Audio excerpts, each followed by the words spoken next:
আবারও উত্তাল হয়ে উঠেছে পাকিস্তান। ইসলামাবাদে 2 মাসের জন্য জারি হয়েছে 144 ধারা। কিন্তু কেন? কি ঘটেছে পাকিস্তানে? পাকিস্তানের রাজধানী ইসলামাবাদে পিটিআই আসন্ন বিক্ষোভ মোকাবেলায় বড় ধরনের প্রস্তুতি নিচ্ছে স্থানীয় প্রশাসন।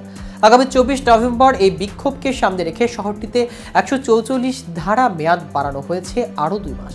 কিন্তু কেন বিক্ষোভের ডাক দিয়েছে পিটিআই এবং এ ব্যাপারে কি বলছে পাকিস্তানি প্রশাসন, তা নিয়ে বিস্তারিত থাকছে আজকের প্রতিবেদনের বাকি অংশে। কেটিভি নিউজ 24 চ্যানেল থেকে আপনাদের সাথে আছি আমি মাহমুদুর রহমান। কারাবন্দী অবস্থাতে রাজধানীর ইসলামাবাদ সহ পাকিস্তানের বড় শহরগুলোতে বিক্ষোভের ডাক দিয়েছেন পাকিস্তানের সাবেক প্রধানমন্ত্রী তথা পাকিস্তান তেহরিক-ই-ইনসাফের নেতা ইমরান খান। তার অভিযোগ, পিটিআই নেতা কর্মীদের অন্যায়ভাবে গ্রেফতার করা হচ্ছে, এমনকি নির্বাচনের ফল গায়ের জোরে বদলানো হচ্ছে। একই সঙ্গে সংবিধানের 26তম সংশোধনী পাশের ফলে পাকিস্তানের নৈরাজ্য দেখা দেবে। এসব বিষয় এক সূত্রে বেঁধে 24 নভেম্বর দেশজুড়ে নিজের দল এবং সাধারণ মানুষের উদ্দেশ্যে চূড়ান্ত ডাক দিয়েছেন ইমরান খান।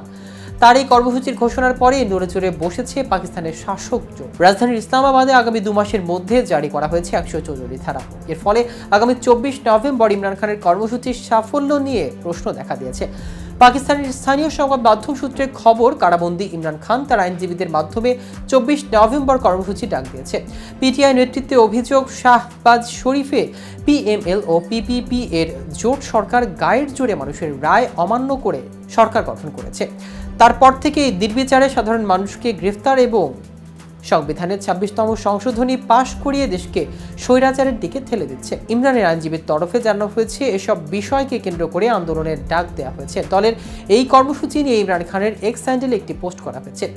পুলিশ জানিয়েছে, এর আগে গত সপ্তাহে 144 ধারা লঙ্ঘের অভিযোগে রাওয়ালপিন্ডির আদিয়ালা জেলের বাইরে থেকে পিটিআইয়ের বেশ কয়েকজন শীর্ষ নেতাকে হেফাজতে নেওয়া হয়েছে। পরে অবশ্য তাদের ছেড়ে দেওয়া হয়েছে।